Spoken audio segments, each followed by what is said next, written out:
You are listening to stories at Chubby Orange Audio. Wish you an enjoyable listening experience. I'm the most hated 18th tier female star in the entertainment industry, known as the drama queen. Netizens say I've had plastic surgery, poor acting skills, an arrogant attitude like a big star, and that I have a financial backer. But it doesn't matter anymore.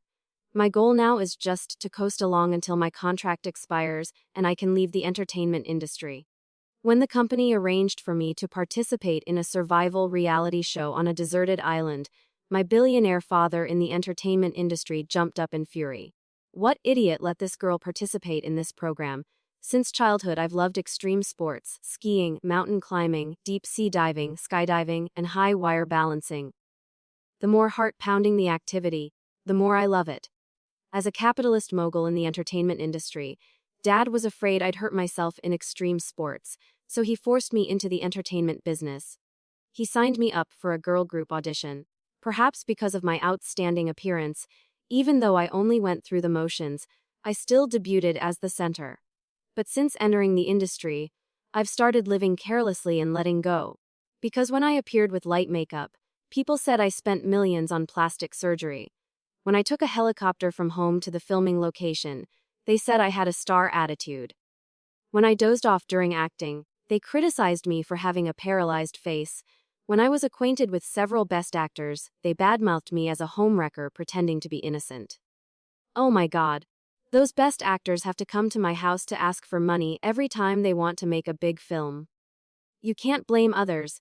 It's just that my dad is too low key and never publicly reveals my relationship with him. Diana Lockhart, you know your time is almost up, right? The company is very understanding and has a survival reality show on a deserted island for you to participate in. Survival on a deserted island. This is exactly my hobby. Mr. Wilson, are you really giving me such a good opportunity? The corner of Mr. Wilson's mouth twitched slightly. Deanna, since you're about to leave the entertainment industry anyway, I'll be straight with you. This reality show has some dangers. All the female artists in the company don't want to go, so just consider it as contributing one more round of traffic for the company. So they're all scared and don't dare to go. I chuckled. Thank you, Mr. Wilson, for the cultivation. A week later, I arrived at the filming location of the program. Sunshine, beach, ocean waves, and cacti. When I met all the guests, I was still a bit shocked. Among the male artists participating this time, 3 are top tier, including Tyler Harrison, who specializes in playing mature men, Professor Howard, who's known as having the highest IQ in the entertainment industry, and Victor Wang, a young hot male artist who's excellent at both singing and dancing. As for the females, they're really not noteworthy. The most famous is Serena Moon, a second-tier leading lady. Bella White and I are both newcomers who debuted from talent shows in recent years. One follows the image of a pure white flower, while the other is famous for rumors and scandals. To increase the program's effectiveness, each guest had all their luggage and belongings confiscated upon arrival, with only a specialized phone and a bottle of water given to each person. Welcome everyone to Survival on a Deserted Island. This program will be broadcast live, and each person will receive a communication phone. Don't worry about signal issues. We've set up a temporary transmission station at the volcano crater in the center of the island. If you encounter danger, you can call for help, and you can also interact with the audience through the phone. The first part of the program is mandatory team formation. You must pair up with 1 male and 1 female per team. Please make your choices. Tyler had previously collaborated with Serena, so they quickly formed a team. Howard glanced at me, shook his head, and finally chose Bella. Victor, respecting the 2 seniors by letting them choose first, could only pick me up. The person chosen last. I glanced at the comments. Victor and my team became the least expected team. 1 person who played Lin Dayu, 1 person who played Shujan. Perfect. The audience sighed. I feel sorry for Victor for 3 seconds. Victor's Shujan was acting, but Diana's Lin Dayu is real. No need to watch anymore. Diana's team will definitely be last, or else I'll livestream eating a keyboard. I smiled calmly. The company always built a Lin Dayu type image for me. You have no idea that my specialty is actually outdoor survival. Congratulations everyone on completing team formation. Next is a competition to win supply packages. Within 1 hour, you must build a campfire. The first team to light a fire will get to choose package number 1 with the richest supplies, and package number 3 has the least supplies. Start timing now. I have to say this program is very challenging. Without some survival skills, you really can't play. All the guests started taking action. I went into the woods behind us to find some dry leaves and dry branches, then came back. I saw Tyler had also returned and was talking non-stop in front of the camera. There are many ways to make fire by rubbing wood. The pure hand, rubbing method of primitive people isn't feasible. Without 2 hours, you can't rub out a spark. The bow method can make fire quickly, but the equipment is too complicated, so I choose the saw slot bow method, which is also Bear Grylls' most commonly used fire-making method. Bear Grylls and others are foreign survival experts. But in my eyes, they're just ordinary. I can't stand being hungry for 3 days and eating only 1 meal in 9. Tyler used branches and vines to make something shaped like a 2-stringed instrument, wrapped a dry branch in the middle, and placed the branch on a dry log. Like playing a 2-stringed instrument. He sawed back and forth, the branch spinning rapidly on the log. Looking at Howard's side, he found 2 stones from the forest and also introduced them to the camera. This is a volcanic island. I just searched around and found 2 stones with yellow veins. I believe they contain sulfur. Just rub them continuously and they'll create fire. Truly the highest IQ in the entertainment industry, not going the wood, rubbing route. Victor stood in place not knowing what to do, looking like he wanted to give up. Anyway, whether we do it or not, we'll only get package 3 with the least supplies, might as well save energy. I pushed him, handsome. Go pick up more dry branches and bring them here. Leave the rest to me. Victor half believed, half doubted, but since there were cameras following, he still started busying himself, going to collect branches as I told him. I took big gulps of water in front of the camera. In the live comments, a series of criticisms appeared. Don't you know water is precious in survival programs? Wasting it like this, what if they don't give water later? Really a clueless chicken. Don't know why the production team found this kind of green tea to participate. People above, calm down. She's just here as background. I didn't pay attention, finished drinking all the water in the bottle, then placed it under my foot and slowly stepped on the bottom of the bottle. Crack. The plastic water bottle was flattened by my step. I then used my hands to squeeze the bottle left and right, shaping it into a convex lens shape, then went to the beach to fill it with water. At this time, Victor brought back several dry branches and saw me constantly adjusting the angle of the flattened water bottle. His eyes suddenly lit up. Convex lens convergence. Exactly. In situations without fire sources and fire-making tools, convex lens convergence is the fastest way to make fire. Many years ago there was news about several children who left some unfinished mineral water bottles in the forest, which caused a forest fire. It's exactly this principle. I focused the point to the smallest size, keeping it steady and motionless. 1 minute later the temperature reached 40 degrees C. 3 minutes later the temperature was estimated to exceed 100 degrees C. 5 minutes later the dry leaves began to smoke. When sparks appeared, I picked up another dry leaf and placed it on top, carefully blowing with my mouth. Whoosh! A red flame burst up, and the dry leaves completely caught fire. I raised my eyebrows and looked at Victor, who was standing there dumbfounded. Handsome, know how to add more branches, right? The rest is up to you. I stood up, dusted myself off, and looked at the other 2 teams. Tyler had taken off his outer shirt, revealing muscular arms. Under Serena's constant encouragement, he kept rubbing wood with his bow, saw Method looking like he was working out frantically in a gym. Howard's side was covered in sweat, constantly rubbing the 2 stones together, muttering. Why isn't there a spark yet? Not scientific. The comments on the phone had been boiling for a long time. The person who said they'd livestream eating a keyboard. Please come out for a moment. Is this Diana cheating? Sorry, I underestimated her. Watching the whole process, I feel like Diana's previous Lin Dayu act was fake. The 1 hour limit was up, and all 3 teams had built campfires. Our team was fastest, Tyler second, Howard third. Howard was the most distressed, constantly slapping his forehead. I only focused on chemical principles and forgot about optical principles in physics. Victor and I got the number 1 supply backpack as we wished. There was no food, all tools, including a lighter, fruit knife, retractable fishing rod, a pack of 10 small tissues, a pair of silk socks, and a palm-sized first aid medical kit. Seeing there was no water, I picked up the flattened plastic bottle again, poured out the seawater, and squeezed it round with my hands. Victor looked a bit heartbroken. "I'll share half my bottle of water with you." I thought for a moment, temporarily unable to find fresh water, so I nodded. "Just share one body 3 with me." The camera filmed our water sharing process up close. Comments on the phone kept showing 666 and already shipping them. Then I went to ask about Tyler and Howard's supplies. Tyler had a first aid medical kit, a paper knife, and a large pack of sanitary pads.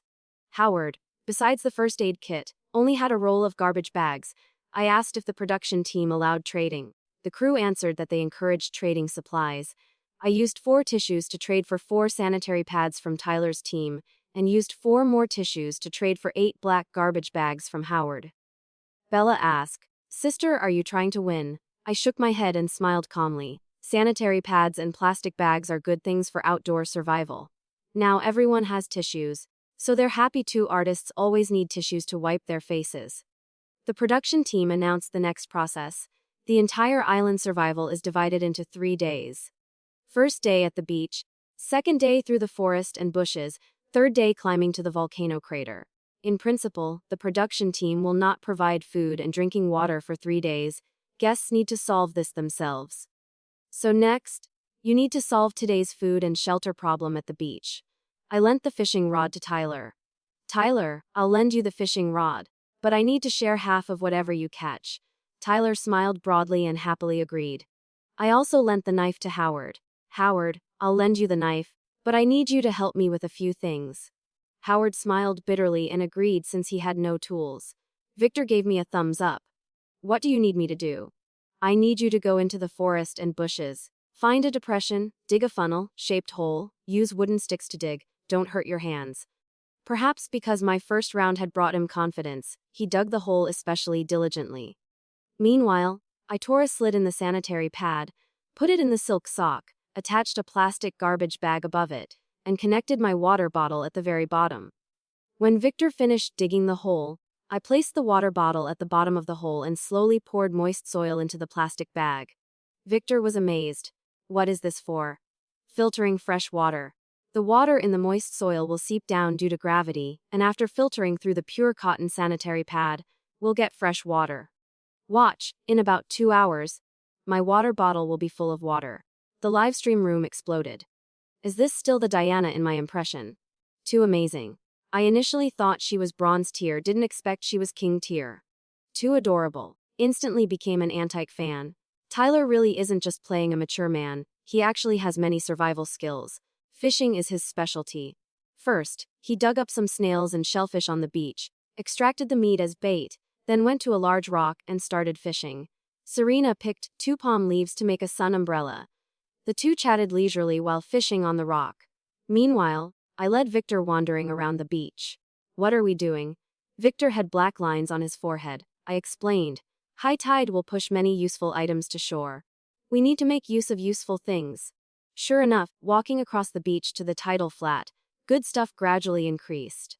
A shiny object caught my attention. I quickly went over and dug it out of the mud. Haha, found treasure. This was a stainless steel plate. The plate was about the size of a dinner plate at home, but with 2 cm high edges like the kind used in barbecue restaurants. I said happily, "With this plate, we can boil water and cook food." Seeing me dig up good stuff, Victor didn't want to be outdone and quickly found a green beer bottle. "Diana, can this glass bottle be used?" "Very useful. If we find wild fruits, we can break them up, stuff them in the bottle, and use wooden sticks to pound them to extract fruit juice." Victor's eyes lit up. "Right. Drinking fruit juice is still better than drinking filtered water." After we really couldn't find any more good stuff, we returned to the beach. I looked at the setting sun on the horizon and the changes in the seawater, and reminded Victor, "Let's prepare plastic bags and go tide pooling." Tide pooling is when the tide recedes. Many fish, shrimp, and shellfish get trapped in shallow areas. Those things could become our dinner. Victor excitedly grabbed bags and ran to the shore with me. The evening tide receded very quickly, and even the reefs 20-30 meters away were exposed. We went barefoot, chasing the waves, constantly picking up gifts from the sea. Victor was very excited. "Oh my god, there are even abalone and sea cucumbers." Meanwhile, I focused on collecting clams and seaweed. The abalone were very small, not enough to fill us up, but there were many clams, enough quantity to fill us up. Seeing us tied pooling, Howard and Bella also grabbed plastic bags and ran over.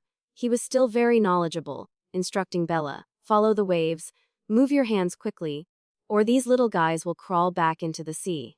After a crazy collecting session, we didn't need to worry about tonight's dinner anymore. Returning to the meeting point, we met Tyler, who apologized. "The water here is too shallow, couldn't catch any fish." We waved our plastic bags. "These are enough for all 6 of us to eat." Perhaps feeling guilty, Tyler proactively took on the cooking responsibility. I gave him the stainless steel plate. He would definitely use this plate as a pot. Victor and I went to build a shelter with palm leaves. This time Victor showed his geometric talent, building tree trunks into triangular structures between 2 large rocks, then covering them with palm leaves to block wind and rain. I reminded him that the ground also needed to be covered with dry leaves. He didn't understand. "Isn't sleeping on sand more comfortable?" I shook my head. "No, the sand at this beach has too high salt content. It will cause the water in our bodies to be lost quickly. If we're not careful, you'll wake up tomorrow dehydrated." Victor gave a thumbs up. "Lucky to be on a team with you." Perhaps seeing it was getting dark, he hurriedly ran into the bushes to collect dry leaves. Meanwhile, I went to see how Tyler was handling the seafood. Tyler truly lived up to his reputation as someone who understands cooking. He used stones to build 2 stoves, one using the steel plate to boil abalone and sea cucumber, another using fire to heat a thin stone slab, spreading seaweed on the stone and grilling clam and snail meat on top. Just as everyone was gathering to watch Tyler demonstrate his cooking skills, a cry for help came from the bushes. "Help! I've been bitten by a snake." Hearing the cry for help, everyone rushed into the bushes. We saw Victor gripping his leg tightly with both hands, with clear bite marks on his calf and fresh blood flowing out. Howard first froze, then calmly took out the first aid kit, removed a tourniquet from it, explaining while working. "Use the tourniquet to tie above the wound to prevent blood from flowing to the heart, then find a way to extract the poisonous blood." Bella wanted to show off in front of the camera. "Let me use my mouth to suck it out." Howard quickly stopped her. "No. If there are cuts in your mouth, the person sucking will also be poisoned." Serena was also very worried. "Howard, what should we do now?" Howard pressed his lips together. "There are 2 ways. One is to notify the production team to take him to the hospital immediately for antivenom injection. 2 is to use fire to burn the wound and destroy the snake venom proteins." Victor was covered in sweat. He knew that taking him to the hospital now might not be in time, and burning the wound would be very painful. But he still gritted his teeth and reached for the lighter in my bag. Howard couldn't bear to do it and looked at Tyler. Tyler firmly nodded. "Leave this cruel task to me." Just as Tyler lit the lighter with a snap, I shouted, "Wet. No need to burn it. That snake isn't venomous." Everyone was stunned, including the cameraman. I went closer and pointed to the wound. Venomous snakes usually have triangular heads and 2 sharp fangs, but this wound shows 2 rows of small tooth marks, consistent with the characteristics of round-headed non-venomous snakes, such as rat snakes, flower snakes, and water snakes, all non-venomous. After hearing me, Victor's pale face immediately returned to a rosy color and he sighed with relief. "You scared me to death." I continued. "Although it's not venomous, we still need to treat it. Wait for me a moment." Under everyone's bewildered gaze, I quickly crawled into the bushes. Even the cameraman couldn't keep up with my pace and had to turn back. A few minutes later, I emerged with some wild fruits in one hand and a fat snake in the other. Serena and Bella screamed in terror and quickly backed away several steps. I smiled and said, "Don't be afraid, this is a flower snake. It moves slowly and is very fat and delicious." Howard had black lines on his forehead. So that was all a false alarm. No one dared to hold the snake, so I had to continue holding it and gave the wild fruits, about the size of thumbs and looking like yellow persimmons, to Tyler. "Tyler, please squeeze the juice from these fruits onto Victor's wound."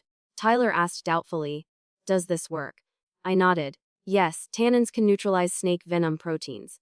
Any astringent fruit contains tannins. If we don't have astringent fruits, tea leaves can also neutralize snake venom." Everyone looked at me in amazement. Howard asked, "How do you know so much?" I shrugged. "Agricultural programs are broadcast on TV. Don't you usually watch them?" After everyone applied the fruit juice, Howard bandaged Victor's wound and even tied a beautiful bow. Victor was helped back to the meeting point by Tyler, limping. I asked Howard to return the knife. Next to the stove, in front of everyone, I killed the snake, extracted the gallbladder, skinned it, and cut the snake meat into sections. Since the snake killing process was disturbing, it wasn't broadcast live, the camera only filmed my back, showing a cold woman cutting meat piece by piece with a knife, which was quite frightening. With this action, the livestream room exploded again. Is this still the weak Diana? Why does she look like such a strong woman? The way she caught and processed the snake was so cool. Damn. So subversive. I have to apologize for cursing her for being fake before. I briefly boiled the snake meat in water, then placed it on the stone grill. The aroma spread everywhere. Even the cameraman couldn't help swallowing when he smelled the fragrance. Tyler was the first to taste it, eating until he had to lick his fingers. Fragrant, tender, and maintains the original flavor. Excellent. Howard introduced, eat up. Don't have psychological barriers. This nourishes yin and kidneys. Everyone stopped being polite, going from eating small pieces to devouring it, then fighting over every last bit. After eating the game meat and then the seafood, everyone was finally full. At this time, night fell, and everyone sat around the fire, watching the sparse stars and moon, listening to the sea breeze. After all, this was a reality show. The production team definitely had to create situations for the audience to watch. Wests. Now we'll proceed with the group talent performance segment. Everyone can freely perform their talents in front of the camera. Finally, the audience in the livestream room will vote. The group with the most votes gets to stay in a tent. Second place gets sleeping bags. Third place only gets emergency thermal blankets. I knew thermal blankets were a type of thin film that folds to the size of a palm, thick as 2 sheets of paper, silver when opened, that can be wrapped around a person for sun protection, moisture protection, and heat retention. If we only got this, we'd definitely be the most miserable team tonight. After the 3 teams discussed, Tyler and Serena performed a singing and dancing exercise routine. Serena sang without backing music while Tyler danced accompaniment, causing the livestream comments to be flooded with 666. Howard and Bella recited poetry without looking at manuscripts, emotionally reciting Farewell to Cambridge from memory. Thanks to their fame, they also had many supporters. Victor and I could only stare at each other wide-eyed. The situation looked dire. Victor was good at singing and dancing, but he'd been bitten by a snake and couldn't dance. As for me, sorry, whether singing or dancing, I basically just went through the motions. Victor knew this well, so he was worried to the point of scratching his head. After a while, Victor cried out, "Should we just give up? How can we do that? There's a chance to stay in a tent, why not fight for it? Handsome, actually I can go in front of the camera and be charming, who knows? Maybe someone will like my type." Victor held his forehead with one hand and waved the other in the air. "Just go ahead, whatever the result, I'll accept it." I stood up, took a deep breath, walked in front of the camera, and forced out a smile. "Hello everyone, since Victor on our team was bitten by a snake and can't sing or dance, let me perform something for everyone. One-handed push-ups. Under everyone's witness, I put one hand on the ground, placed the other behind my back, and did 10 consecutive one-handed push-ups. When I stood up, the mouths of the guests at the scene opened as wide as goose eggs. The production team was stunned. The audience in the livestream room was dumbfounded. Who said Diana was Lin Dayu? She's stronger than me. Sister Diana of society, cool with few words. Sister Diana truly deserves to be called the clear stream of the entertainment industry. The voting results in the livestream room came out quickly. Our team surprisingly ranked first. Howard very helplessly ranked third again. The next day, we woke up in the dawn light. Everyone watched the magnificent sunrise over the sea together. The production team also announced the new day's mission. Please work together to cross the jungle at the foot of the volcano. There's a freshwater source there. Arriving before sunset will be considered mission complete. This time it was a team mission without group divisions, but major disagreements arose. Tyler proposed going straight toward the volcano, the straight line being the shortest distance. Howard thought we should go around the beach to the west, reducing time in the jungle, and only cross through the forest when we reached the closest point to the volcano. I asked Howard why go west. The west has less vegetation, relatively safer. But I disagreed. First go around the beach to the east. and only cross through the forest when closest to the volcano. My reason for choosing east was that plants grow toward the sun. More trees mean more water. The probability of finding a water source at the eastern foot of the mountain is higher. Going straight through is too dangerous. Going around the west is too safe. Going around the east has a higher probability of finding water. Finally, everyone voted by raising hands and chose my plan. But our water problem was seriously lacking. That dirt hole from last night, I had changed the soil and glass bottle, and now we had a full beer bottle of water. But all three male guests shook their heads. Tyler, I'll still try to endure it, maybe there's water ahead. Howard, I'll maintain the gentlemanly style of leaving water for the ladies. Victor, I'll still let the sisters drink it. I understood, they had concerns about this water filtered through sanitary pads and silk socks. Looking at the two girls, they also shook their heads. Fine. I poured the water into my plastic bottle and drank the excess. I thought, facing survival, why put on airs? People in the desert without water even have to drink their own urine. It seems only I truly understood the truth of outdoor survival. Everyone continued walking. Due to lack of water, they clearly showed symptoms of dry mouth, thirst, and exhaustion, while I was the healthiest person. Bella was the first to nearly collapse. Diana, can I have a sip of water? Of course. I gave her my water bottle, still more than half full. She didn't care what it was filtered from anymore and gulped down several mouthfuls. Why is this water a bit sweet? I smiled and answered, don't you think water from soil is dirty? I added sand and stones for filtering. The water contains silicic acid. The quality is similar to mineral water. Also, do you misunderstand sanitary pads? Their hygiene standards are very high. They're not only mainly made of polymer cotton but also undergo high temperature sterilization, 100 times cleaner than the paper we usually use. Hearing this, Serena also dropped her psychological barriers and asked for water from me. I divided the remaining water into 3 parts and poured them into their bottles, allowing us to last the whole morning.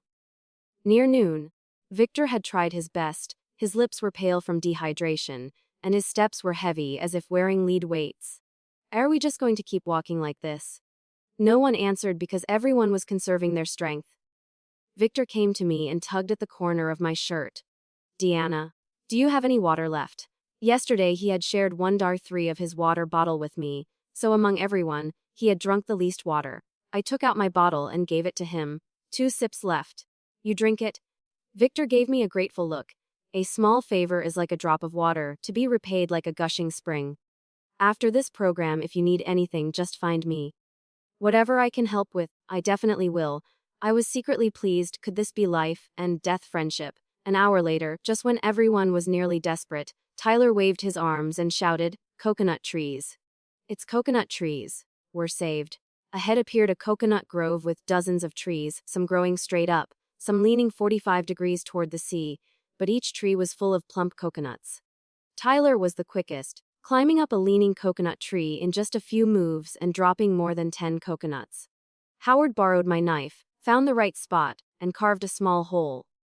We all frantically sucked the coconut water inside, then used stones to crack open the coconuts and scooped out the coconut meat to eat. This counted as today's lunch.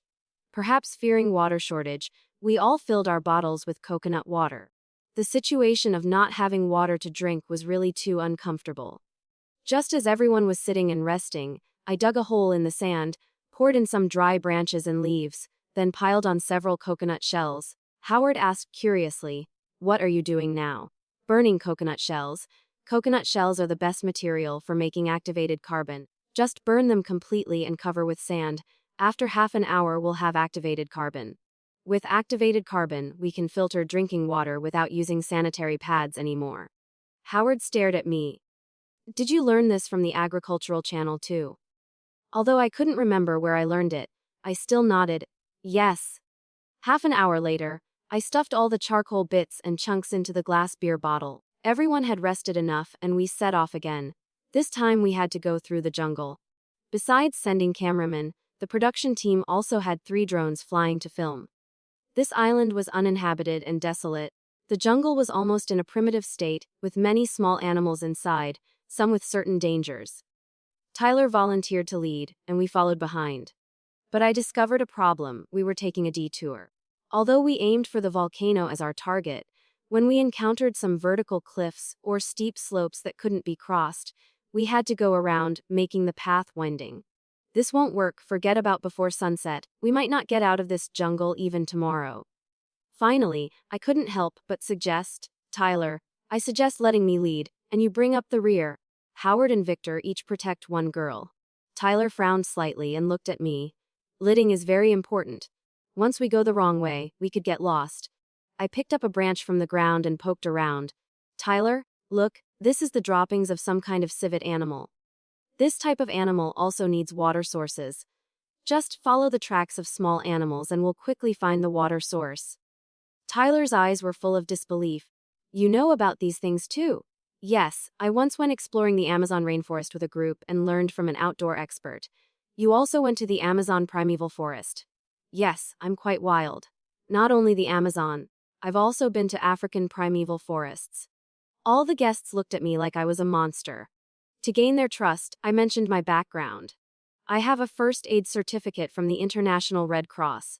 I'm also a member of the World Emergency Rescue Organization WRO. I also have an AOW diving certificate, an International Mountaineering Association climbing certificate, a small aircraft pilot license, and a USPA skydiving license. Not only were the guests dumbfounded, even the audience in the livestream room was dumbfounded. Oh my God. Diana is hiding her skills. She's truly on the same level as Bear Grylls. Those certificates all cost a lot of money. When did she get them? I'm a mountaineering player at Respect. Diana is truly a master from some foreign mountaineering association. Seeing the comments appearing in the livestream room, the production team was also shocked. They had planned to find some clueless people for the adventure, but now they'd encountered an expert. Seeing everyone's amazed reactions, I swallowed nervously. Did I say something wrong?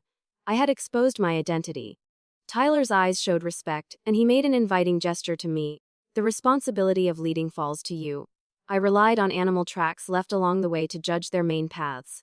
An hour later, we not only reached the foot of the volcano but also found a lake with 2 tents set up beside it.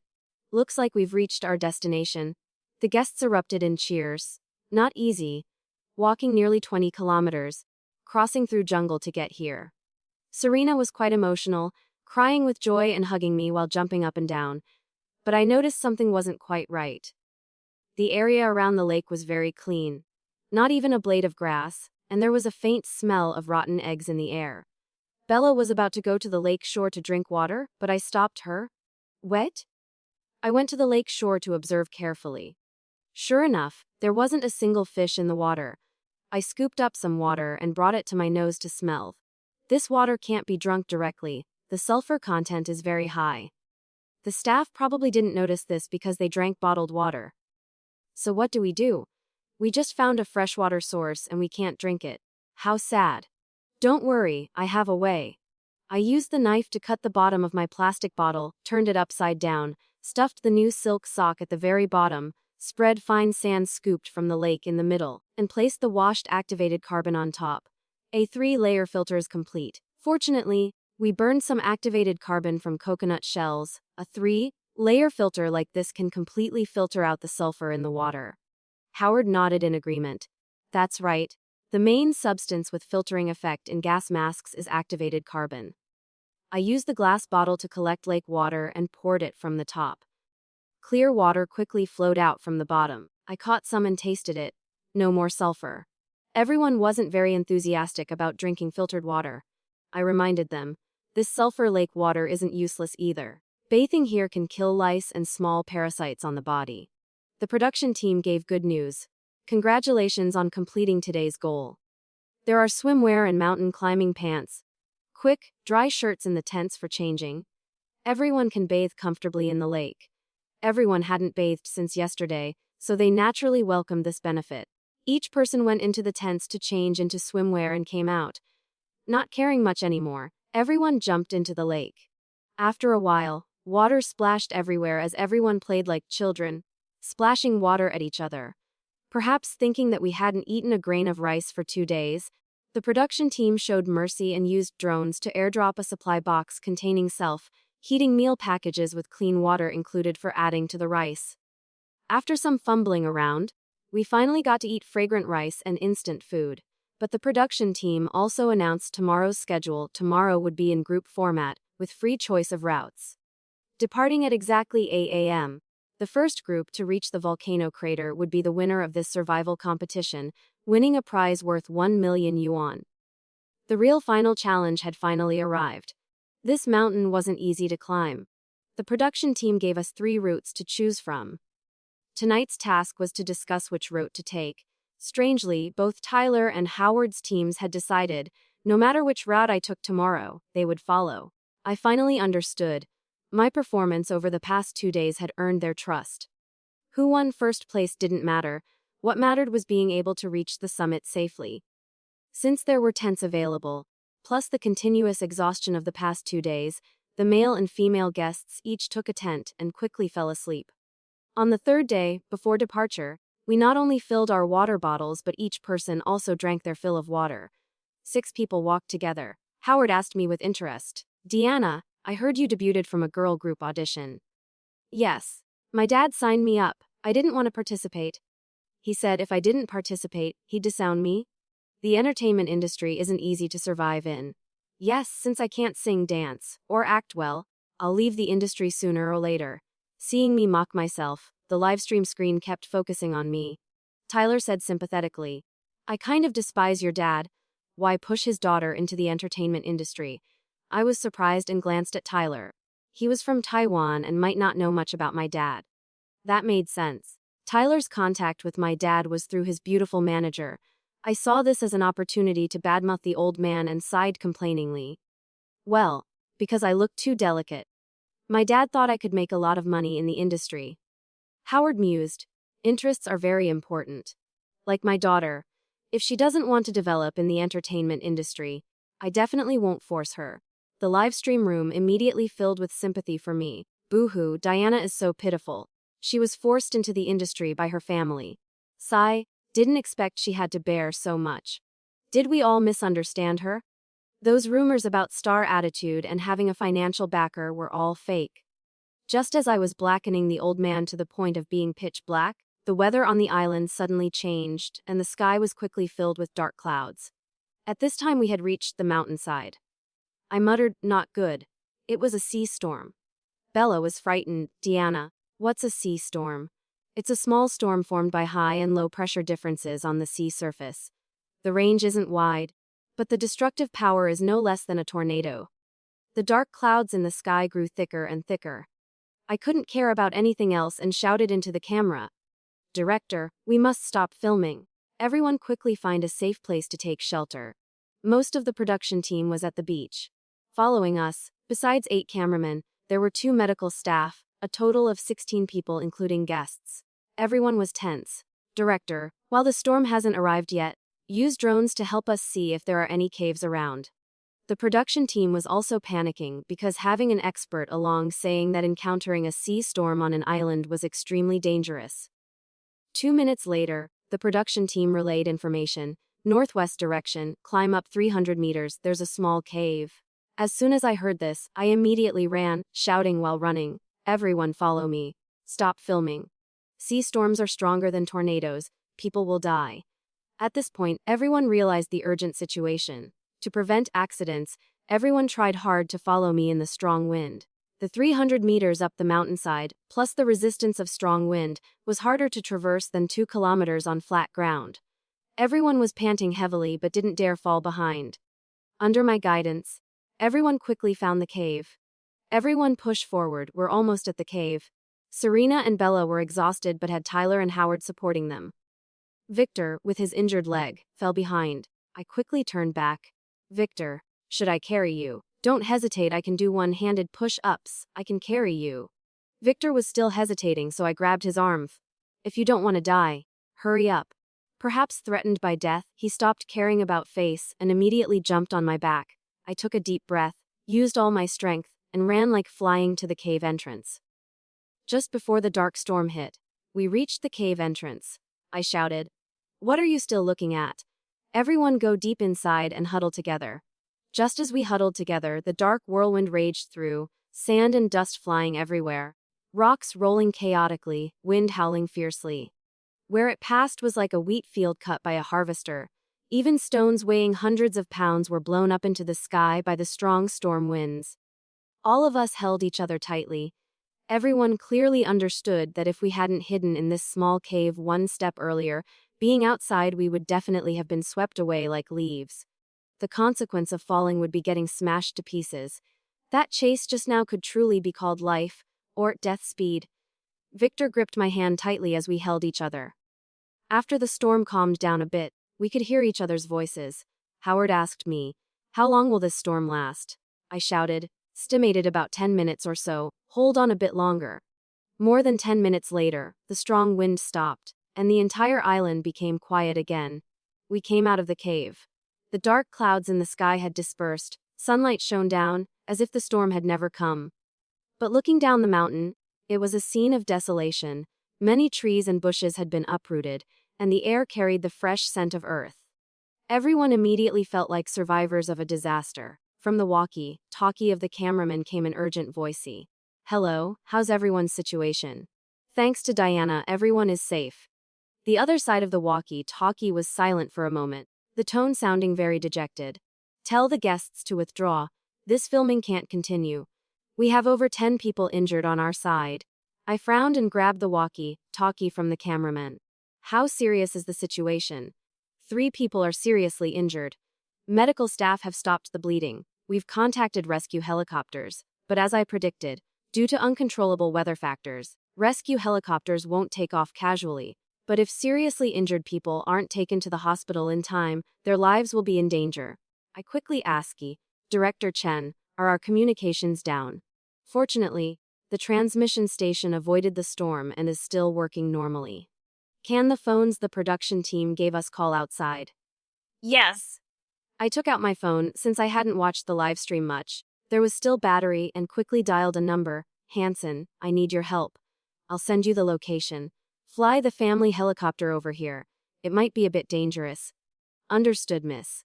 As long as you give the order, no matter how dangerous, I'll do it."